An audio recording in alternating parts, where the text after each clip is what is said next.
أنفسنا ومن سيئات أعمالنا من يهده الله فلا مضل له ومن يضلله فلا هادي له ونشهد أن لا إله إلا الله وحده لا شريك له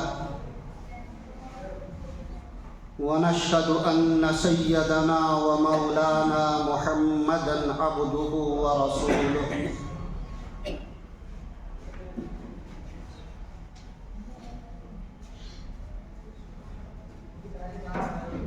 أما بعد قال الله عز وجل في القرآن المجيد والفرقان الحميد أعوذ بالله من الشيطان الرجيم بسم الله الرحمن الرحيم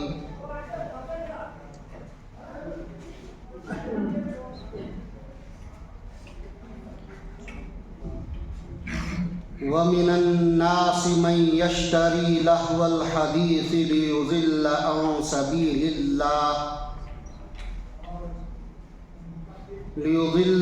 سبيل الله بغير علم ويتخذها هزوا أولئك لهم عذاب مهين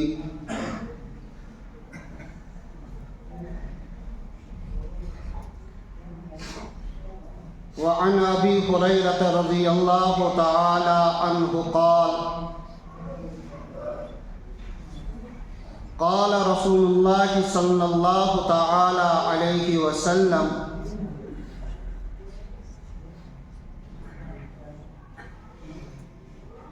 الإيمان بضع وسبعون شعبة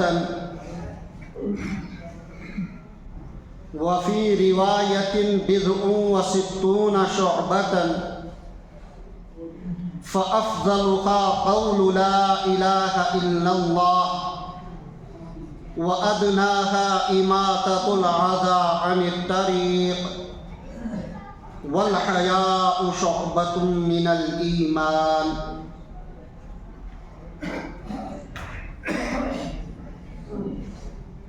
وعن أبي سعيد الخدري رضي الله تعالى عنه قال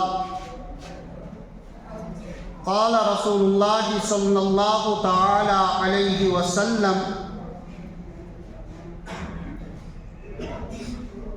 من رأى منكم منكرا فليغيره بيده فإن لم يستطع فبلسانه فإن لم يستطع فبقلبه وذلك أضعف الإيمان. وقال النبي صلى الله عليه وسلم إذا فاتك الحياء فافعل ما شئت أو كما قال عليه الصلاة والسلام صدق الله العظيم وصدق رسوله النبي الكريم.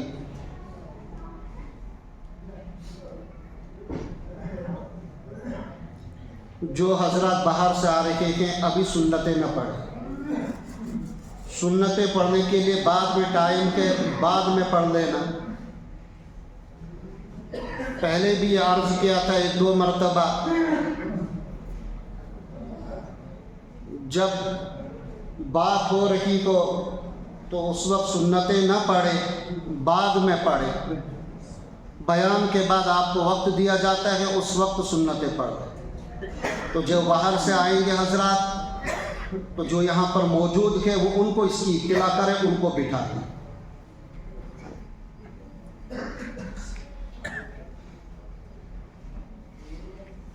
بزرگوں اور دوستوں اور میرے دینی بھائیوں،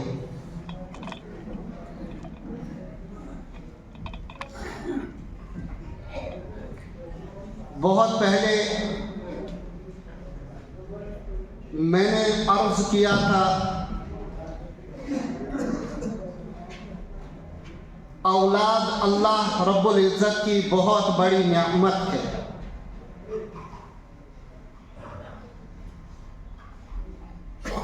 اس نعمت کی ہم نے قدر کی،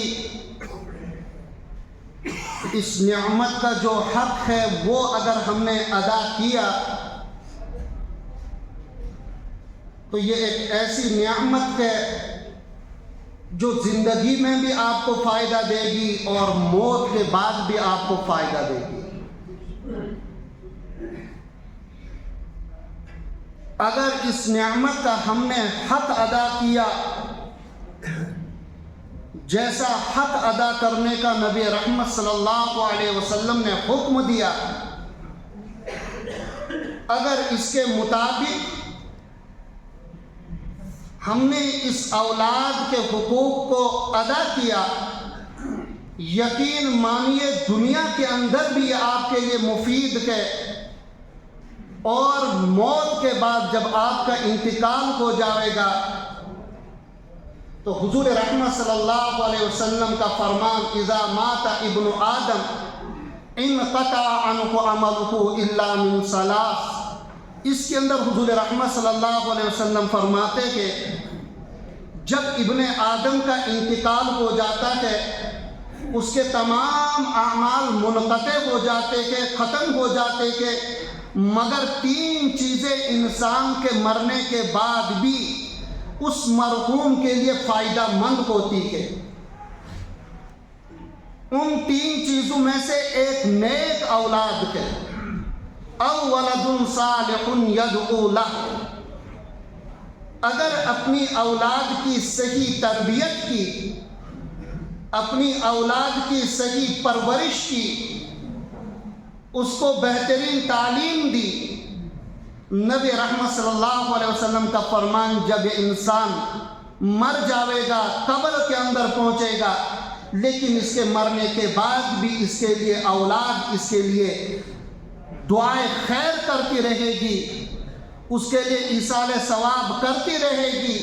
یہ قبر کے اندر سویا ہے لیکن ثواب اس کے نامہ اعمال کے اندر لکھا جائے گا قیامت تک، جب تک کہ اس کی اولاد جس کو اس نے نیک بنا کر کے چھوڑا ہے جب تک وہ حیات ہے تب تک اس شخص کے لیے ثواب چلتا رہے گا، چلتا رہے گا۔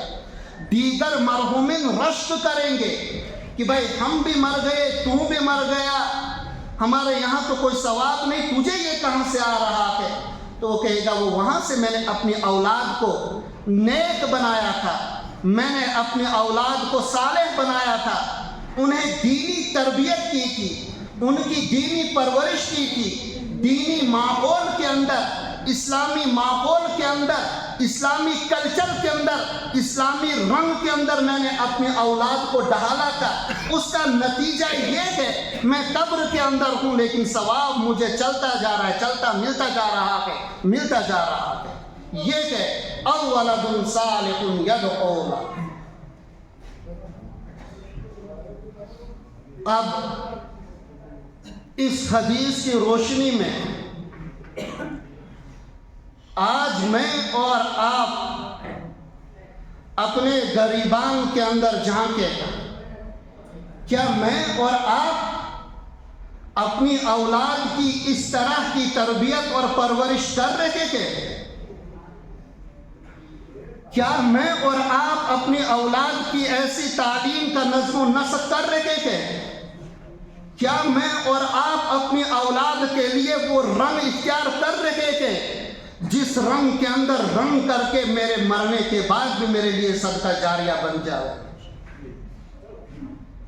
آج بس اسی چیز کا میں نے اور آپ نے محاسبہ کرنا ہے، میں نے اور آپ نے اسی چیز کا جائزہ لینا ہے کہ وقت آئے گا میں مر جاؤں گا، ختم ہو جاؤں گا، لوگ آئیں گے میرا جنازہ پڑھیں گے، مٹی ڈال کر کے منہا خلقناکم وفیہا نعیدکم ومنہا نخرجکم تارۃ اخری، یہ کہہ کر کے لوگ چلے جائیں گے۔ کیا میں نے اپنی اولاد کو اس لائق بنایا ہے کہ لوگ تو ایک دن آئے، 2 دن آئے، 3 دن آئے، انہوں نے تحلیلات پڑھی، انہوں نے کچھ صدقہ ایصال ثواب کیا، کچھ کلمات پڑھ لیے، 4 دن تک 3 دن تک سلسلہ منقطع ختم، اس کے بعد کوئی میں نے ایسا چھوڑا ہے جو میرے لیے ایصال ثواب کرتا جاوے، یا ایسی میں نے اپنی اولاد کو بنایا کہ میرے مرنے کے بعد مجھے وہ بھول جائے۔ آج اس چیز کا میں نے اور آپ نے جائزہ لینا ہے، محاسبہ کرنا ہے۔ آیا میں نے اپنی اولاد کو اس لائق بنایا ہے کہ میرے مرنے کے بعد وہ میری قبر پر آ کر کے سورہ فاتحہ سورہ اخلاص پڑھے، میرے مرنے کے بعد میرے لیے وہ کچھ صدقہ کرے، میرے مرنے کے بعد وہ میرے لیے ایصال ثواب کرے؟ یا میں نے ایسا اپنے آپ کو بنا لیا کہ مجھے معاف کرنا، کہیں ایسا تو نہیں میں نے اپنی اولاد کو بنا لیا کہ اس کو ڈانس اور ڈسکو سکھا کر کے، اس کو گانا اور بجانا سکھا کر کے، ناچ اور گانا مغربی تہذیب کا دلدادہ بنا کر کے بس اس امید پر میں کھڑا ہوں مرنے کے بعد مدرسے سے بچوں کو لایا جائے گا، وہ میری قرآن خوانی کریں گے، وہ دعا کریں گے، بس ختم، مسئلہ یہیں پر ختم، اٹک جائے گا۔ 4 چوتھے دن وہ آئیں گے، دعا کریں گے، ایصال ثواب کریں گے، بس میری اولاد کو مجھ سے کوئی سروکار نہیں ہے۔ جس کا میں نے اور آپ نے آج اس کا جائزہ اور محاسبہ کرنا ہے۔ اس کے اندر کچھ کرڑی کسیلی باتیں آئیں گی، وہ باتیں آئیں گی جو مجھے اور آپ کے ضمیر کو جھنجھوڑنے کے لیے ہے۔ مجھے یقین ہے کچھ لوگ وہ بھی ہوں گے جو تانا دیں گے، ان مولویوں کا یہی کام ہے، یہ تو لوگوں کو آگے نہیں بڑھنے دیتے کہ یہ بچوں کو آگے بڑھنے سے روکتے کہ ہم چاہتے ہیں کہ ہمارے بچے آگے بڑھے، ہم چاہتے ہیں کہ ہمارے بچے کچھ بنے، لیکن یہ مولوی ممبر اور محراب پر چڑھ کر کے یہ دین کے ٹھیکیدار بن رہے کہ اللہ کی قسم مولوی اور عالم دین کا ٹھیکیدار نہیں ہے، دین کا چوکیدار ہے۔ یہ دین کا ٹھیکیدار نہیں ہے، دین کسی ایک کی جاگیر نہیں ہے، دین ہر چھوٹا بڑا امیر غریب ہر ایک کا یہ حق ہے، البتہ عالم اس کا چوکیدار ہے، مولوی اس کا چوکیدار ہے، مولوی اس کا نگراں ہے۔ دین پر جب بھی زد آئے گی، اسلام پر جب بھی حملہ ہوگا، اسلامی تہذیب پر جب بھی کہیں سے بھی تیر آئیں گے، اسلامی تہذیب اور اسلامی کلچر پر اور اسلامی بچوں پر جب کہیں سے بھی کوئی حملہ ہوگا، یہ چوکیدار کی ذمہ داری بنتی ہے، وہ کھڑا ہو کر کے ان فتنوں کا مقابلہ کرے، ان تیروں کا مقابلہ کرے، ان سختیوں کا مقابلہ کرے، ان پریشانیوں کو دور کرنے کی کوشش کرے۔ ایک چوکیدار کا کام ہے، اور اگر یہ چوکیدار چپ چاپ بیٹھا رہا، دین پہ ڈاکہ پڑتا رہا، دین کا استہزاء کیا جاتا رہا، دین کا مذاق کیا جاتا رہا، اسلام اور مسلمانوں پر ڈاکہ پڑتا رہا، اور یہ مولوی اگر چپ چاپ بیٹھا رہا تو اس چوکیدار کا حق ادا نہیں کیے۔ یہ چوکیدار نہیں بلکہ یہ مجرم ہے۔ یہ مولوی پھر مولوی نہیں، یہ عالم نہیں، جو یہ دیکھ رہا کہ اسلامی تہذیب پر، اسلامی کلچر پر اور اسلام اور مسلمانوں پر چوطرفہ جو حملے ہو رہے تھے تہذیب اور کلچر کے نام پر، اگر یہ مولوی اپنے آپ کو چوکیدار سمجھ کر کے خاموش رہا، پھر یہ مولوی کہلانے کا حقدار نہیں ہے۔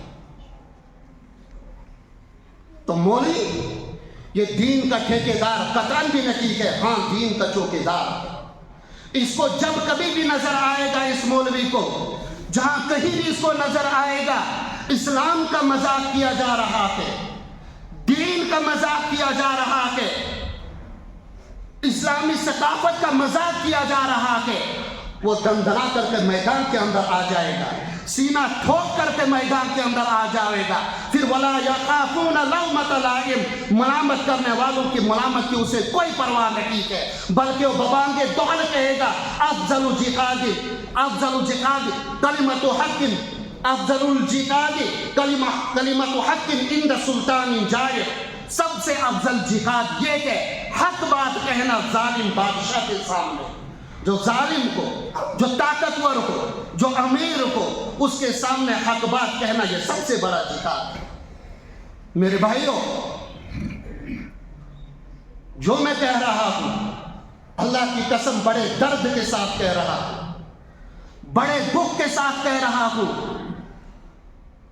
غم اندر سے ہے، اتنا غم اتنا درد، اگر کاش کی ایک انسان کو یہ آ جائے پھر منبر رسول صلی اللہ علیہ وسلم سے بولنے کی ضرورت نہ پڑے۔ کیا کر رہے کہ ہم اس اپنی اولاد کے ساتھ، کیا کھلواڑ کیا جا رہا ہے، ہم اپنی اولاد کے ساتھ کیا کر رہے تھے، اپنی اس بیٹی کے ساتھ ہم کیا کر رہے تھے، جہاں اگر اس بیٹی کو مغربی تہذیب کا دل دادا بنانے کے اندر اس کے والدین برابر کے مجرم تھے، ساتھ کے اندر جن درسگاہوں کے اندر میری یہ بچی، میری یہ بہن، میری یہ بیٹی پڑھتی ہے، جو اس کے اساتذہ کے برابر کے وہ بھی مجرم تھے۔ نبی رحمت صلی اللہ علیہ وسلم فتح مکہ کے موقع پر آپ علیہ الصلوۃ والسلام بیٹھے ہوئے تھے، ایک عورت آ رہی ہے سامنے سے، اس کے سر سے چادر گری ہوئی ہے، حضور رحمت صلی اللہ علیہ وسلم اپنی وہ کملی، اپنی وہ چادر جس پہ فرشتے رشک کیا کرتے تھے، فرشتے جس کا بوسہ لیا کرتے تھے، حضور رحمت صلی اللہ علیہ وسلم فٹافٹ وہ چادر نکالتے تھے، کہا یہ جو سامنے سے لڑکی آ رہی ہے جاؤ اس کے سر پہ ڈال دو۔ کوئی کہہ رہا کہ یا رسول اللہ صلی اللہ علیہ وسلم یہ تو دشمن کی بیٹی ہے۔ کہا بیٹی چاہے دشمن کی ہو، چاہے اپنے ساتھی کی ہو، چاہے غیر کی ہو، چاہے مسلمان کی ہو، بیٹی بہرحال بیٹی ہے۔ حیا جس طریقے سے مسلمان کی ہے ویسے ہی حیا غیر مسلم کی ہے۔ جاؤ میری یہ چادر جس پر فرشتے بھی رشک کرتے تھے، جاؤ محمد عربی یہ کملی لے جا کر کے اس بیٹی کے سر پہ ڈال دو۔ میں محمد گوارا نہیں کرتا ہوں بھلے دشمن کی بیٹی ہو، لیکن ننگے سر یہ رہے کہ میں محمد اس چیز کو گوارا نہیں کرتا ہوں۔ تو کہاں ہے وہ مسلمان، کہاں ہے وہ نوجوان، کہاں کے وہ والدین، کہاں کے وہ بلڈر آف نیشن، اپنے آپ کو ڈھونگ رچا کر کے کہہ رہے کہ ہمارا پیشہ تو انبیاء کا پیشہ ہے، جو یہ کہتے کہ جب یوم اساتذہ آتا ہے، جو یہ کہتے تھکتے نہیں کہ یوم اساتذہ کے دن کہتے ہوئے ہمارا پیشہ اساتذہ کا پیشہ پیغمبری کا پیشہ ہے، لعنت ہے ایسے کہتے ہیں۔ کیا انبیاء کرام علیہ السلام نے بیٹیوں کو اس طریقے سے نچایا تھا؟ کیا انبیاء کرام علیہ السلام نے اپنی بہنوں، اپنی بیٹیوں کے سروں سے اس طریقے سے پردہ اڑایا تھا؟ کیا انبیاء کرام علیہ السلام نے یہ جمگٹھا کر کے امت کی بیٹیوں کو لا کر کے چاروں طرف سے آواراؤں کی فوج لگائی تھی، اور بیچ کے اندر امت کی بیٹیاں کسی باپ کی لاج، کسی باپ کی آرزو، کسی باپ کی تمنا بیچ میں لا کر کے چاروں طرف سے ڈول کی تھپکیاں ہو، اور بیچ کے اندر امت محمدیہ صلی اللہ علیہ وسلم کی وہ بیٹی جس کا نام فاطمہ ہے، جس کا نام عائشہ ہے، جس کا نام زینب ہے، جس کا نام کلثوم ہے، بیچ کے اندر رکھ کر کے چاروں طرف سے آواراؤں کی جماعت ہے، اوباشوں کی جماعت ہے، یہ بیٹی بیچ کے اندر دوپٹہ اتار کر کے ناچ رہی ہے، گا رہی ہے، اور اوباشوں کا ٹولہ چاروں طرف سے سیٹیاں بجا رہا ہے، تالیاں بجا رہا ہے۔ کیا انبیاء کرام علیہ السلام کا یہ درس تھا؟ کیا انبیاء کرام علیہ السلام کی یہ تعلیم تھی؟ کیا انبیاء کرام علیہ السلام نے سکھایا؟ غور کرے، مجھے معاف کرے، میں نے پہلے کہا تھا میں دین کا ٹھیکیدار نہیں ہوں، میں دین کا چوکیدار ہوں۔ دین پر جب جب حملہ ہوگا مجھ پر کہنا لازم اور ضروری ہوگا، مجھ پر کہنا فرض ہوگا۔ جس طریقے کی خبریں اور جس طریقے کی نیوز اور جس طریقے سے سوشل میڈیا پر دیکھا گیا، کہاں کہاں پر کس کس طریقے سے اس بیٹی کا مذاق اور استحصال کیا گیا۔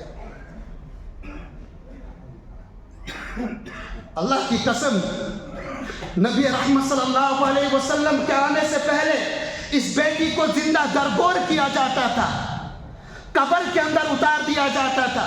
نبی رحمت صلی اللہ علیہ وسلم نے آ کر کے اس بیٹی کے تقدس کو بحال کیا، اس بیٹی کی عظمت کو بحال کیا، اس بیٹی کے احترام کو بحال کیا، اور آج ہم اسی نبی رحمت صلی اللہ علیہ وسلم کے امتی ہو کر کے کیا کیا کر رہے ہیں اس بیٹی کے ساتھ۔ جس طریقے کی ویڈیوز میں نے دکھائی گئی لوگوں سوشل میڈیا پر، واٹس ایپ پر، کہاں گئی تمہاری غیرت ایمانی؟ تم لا الہ الا اللہ پڑھنے والے ہو، کہاں گئے ہو تمہارے جذبات؟ جہاں محمد بن قاسم رحمہ اللہ ایک بیٹی کی عزت و آبرو کی حفاظت کرنے کے لیے ہزاروں میل دور سے کہہ کر کے کہہ آئے تھے، انا حاضر یا اختی، انا حاضر یا اختی، میری بہن میں آیا، میری بہن میں آیا، اس کی عزت کو بچانے کے لیے، اس کے تقدس کو بڑھانے کے لیے 1000 میلوں کا سفر، لاکھوں میلوں کا سفر طے کر کے آئے تھے۔ اور آپ آج ہم ایسی ایسی خبریں مل رہی ہے، ایسی ایسی باتیں سامنے آ رہی ہے، اللہ کی قسم میں کہتا ہوں کیوں نہیں آسمان ہم پر ٹوٹ کر کے گر جاتا ہے؟ کیوں نہیں پتھروں کی بارش ہم پر برستی ہے؟ کیوں نہیں زمین پھٹ کر کے اس کے اندر ہمیں دھسا دیا جاتا ہے؟ اور بہانہ کیا کر رہے ہیں؟ انٹرٹینمنٹ کے نام پر، یہ بیٹی انٹرٹینمنٹ کے لیے، کلچر کے نام پر۔ ارے کلچر اسی چیز کا نام ہے، ناچنے کا نام کلچر ہے، گانے کا نام کلچر ہے، اس کے سر سے دوپٹہ اڑا دینے کا نام کلچر ہے۔ مجھے بتاؤ کون سے کلچر اور کون سی تہذیب ہے؟ میں مشرقی ہوں، میں ہندوستانی ہوں، میں یورپین نہیں ہوں۔ میرا کلچر چاہے کسی بھی مذہب سے تعلق ہو، چاہے ہندو ہو چاہے مسلمان ہو، ان کا یہ کلچر نہیں ہے۔ مسلمان کا بھی یہ کلچر نہیں ہے، ہندو کا بھی یہ کلچر نہیں ہے۔ یہ خود ساختہ ہے، اپنے جذبات کو تسکین دینے کے لیے، اپنی شہوت کو تسکین دینے کے لیے بس ہم نے ڈھونگ رچا لیا ہے کلچر کا۔ کہتے ہیں کہ بس جشن آزادی، کس نے منع کیا ہے جشن آزادی منانے سے؟ کھلے عام جشن آزادی بنائیے، جھنڈا لہرائیے، لیکن آپ ذرا مجھے بتائیے جن حضرات نے یہ آزادی مجھے اور آپ کو دلائی ہے، کیا انہوں نے بیٹیوں کو نچوا کر کے آزادی دلائی ہے؟ جن کا ہم نام لیتے ہیں مہاتما گاندھی جی، کیا انہوں نے بیٹیوں کو اور بہنوں کو نچا کر کے یہ آزادی دلوائی ہے؟ جن کا ہم نام لیتے کہ چاہے مسلمان کو چاہے غیر مسلم کو، مولانا ابوالکلام آزاد کو، سبھاش چندر بوس کو، مولانا حسین احمد مدنی کو، یا دیگر جتنے بھی اکابرین کو، بلا تفریق ہندو اور مسلمان، کیا انہوں نے اپنی بیٹیوں کو نچوایا تھا؟ اپنی بیٹیوں سے ڈانس کرا کر کے انگریزوں کو بھگایا تھا؟ ڈھول دھماکہ کر کے انگریزوں کو بھگایا تھا؟ نہیں نہیں، وہاں انہوں نے یہ کیا تھا، جب بیٹھ جاؤ، اپنی جان کا نذرانہ پیش کیا تھا۔ ان لوگوں نے اپنی جان کا نذرانہ پیش کیا، وہ تختہ دار پہ چڑھے، وہ سولیوں پر چڑھے، انہوں نے فاقے کی زندگی گزاری، لیکن انگریز کو ان چیزوں سے بھاگنا پڑا، ان کی جد و جہد سے، ان کی جنگوں سے، ان کے جہاد سے، ان کے فاقہ کشی سے، ان کی تکلیفوں کو، ان کی پریشانیوں کو، اور ان کی رات اور دن کی محنتوں اور کاوشوں سے انگریز بھاگا۔ تاریخ اور ہسٹری کے اندر مجھے کوئی بھی یہاں پر کوئی دکھائے، کوئی ہسٹری جاننے والا بڑا سے بڑا معلم مجھے دکھائے، کسی رہنما نے، کسی مجاہد آزادی نے کسی بیٹی کو نچا کر کے، کسی بیٹے کو نچا کر کے، ڈھول اور دھماکہ کر کے آزادی حاصل کی؟ کوئی مجھے بتائے؟ ایسا نہیں۔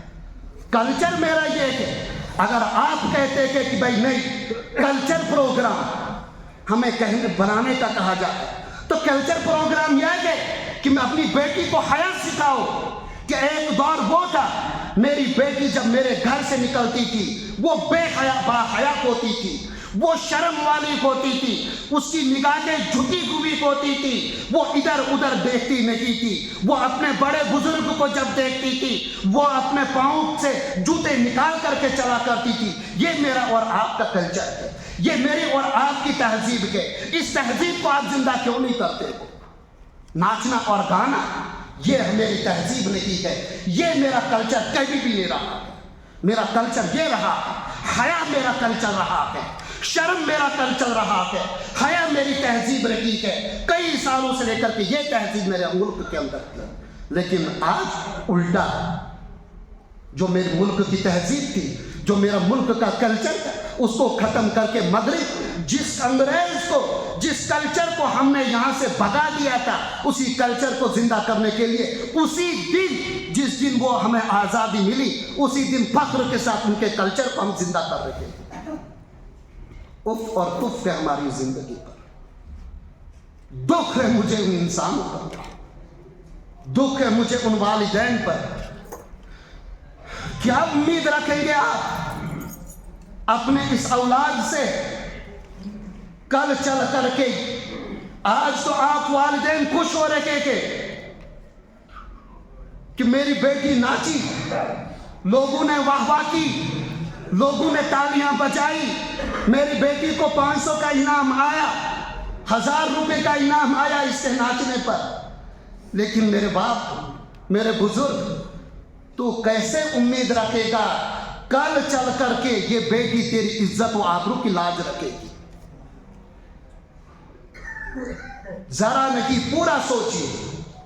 اگر آج اوباشو کے مجمع کے اندر ایک باپ فخر کے ساتھ اپنی بیٹی کو پیش کر رہا ہے، اس کو ناچنے کے لیے، اس کو گانے کے لیے فخر کے ساتھ اگر اس کو پیش کر رہا ہے، چاروں طرف سے اوباشو کا مجمع ہے اور ایسی ایسی سیٹیاں بجائی جاتی ہے جب یہ ناچتی ہے، تو میرے باپ، میرے بزرگ، ذرا سوچ، جب یہ بڑی بچی ہو جاوے گی، جب تیرے چہرے پہ داڑھی بھی ہے، تیرے سر پہ صفا بھی ہے، تیرے سر پر ٹوپی بھی ہے، تو مسجد کے اندر بھی آتا ہے، تجھے کیسے امید ہے یہ تیرے اس چہرے کی، یہ تیرے اس داڑھی کی، تیرے اس ٹوپی کی لاج رکھے گی؟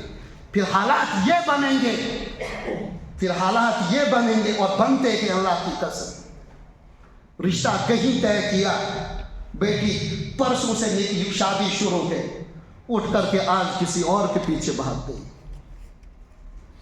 پھر اتنے ہم گئے گزرے کے ہم نے اس کی طرف نظر نہیں کی. یہ اسباب، یہ میری بیٹی جو غیروں کے پیچھے بھاگ گئی، جو میری بیٹی جس نے باپ کی داڑھی کی بھی لاج نہیں رکھی، یہ وہ بیٹی جس نے باپ کے عمامے اور سر کی بھی لاج نہیں رکھی، جس بیٹی نے اپنے باپ کے پہلے صف کے اندر حاضر ہونے کی بھی لاج نہیں رکھی. پھر کہتے کمتا حسد کہوس کہتا، یہ کہتے کہ یہ آج ٹھیک آج تھا کمتا چھوس کہتا ضرور کھوم تاو کھیاونی کی وجہ سے تھا سا گئی تیا کچھ کھایا نہیں.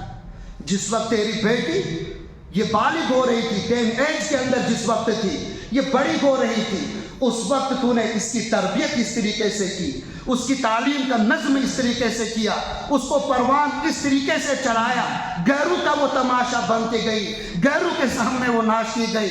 آج جس طریقے سے تو نے نبی رحمت صلی اللہ علیہ وسلم کے دل کو اس وقت دکھایا تھا جس وقت یہ بڑے مجمع کے اندر ڈانس ہوا، ناچ رہی تھی، اللہ کے رسول صلی اللہ علیہ وسلم کا دل اس وقت بہت دکھا تھا، بہت دکھا تھا. قبر اطہر روز رسول پاک صلی اللہ علیہ وسلم کے اندر آپ علیہ السلام تڑپ گئے تھے کہ یہ تو وہی بیٹی ہے جس کے سر پہ میں نے دوپٹہ رکھا تھا، یہ تو وہی بیٹی ہے جس کو زندہ درگور کیا جا رہا تھا، یہ تو وہی بیٹی ہے. آج دیکھو اس کا باپ اس کے ساتھ کیا کر رہا ہے، میں نے تو کیسے اس کو بنایا اور یہ باپ اس کے ساتھ کیا معاملہ کر رہا ہے. حضور رحمت صلی اللہ علیہ وسلم کا دل جب روزہ اطہر کے اندر دکھا، اللہ کو آپ کے دل کے دکھنے کو برداشت نہیں ہوا. اللہ نے کہا نبی جی آپ پریشان نہ ہوئیے، آج آپ کا دل دکھا ہے، یاد رکھنا کل اس کا دل میں ضرور دکھاؤں گا آپ کے بدلے میں. جب یہ باپ خوش ہوتا ہے، بڑی تیاریاں کرتا ہے،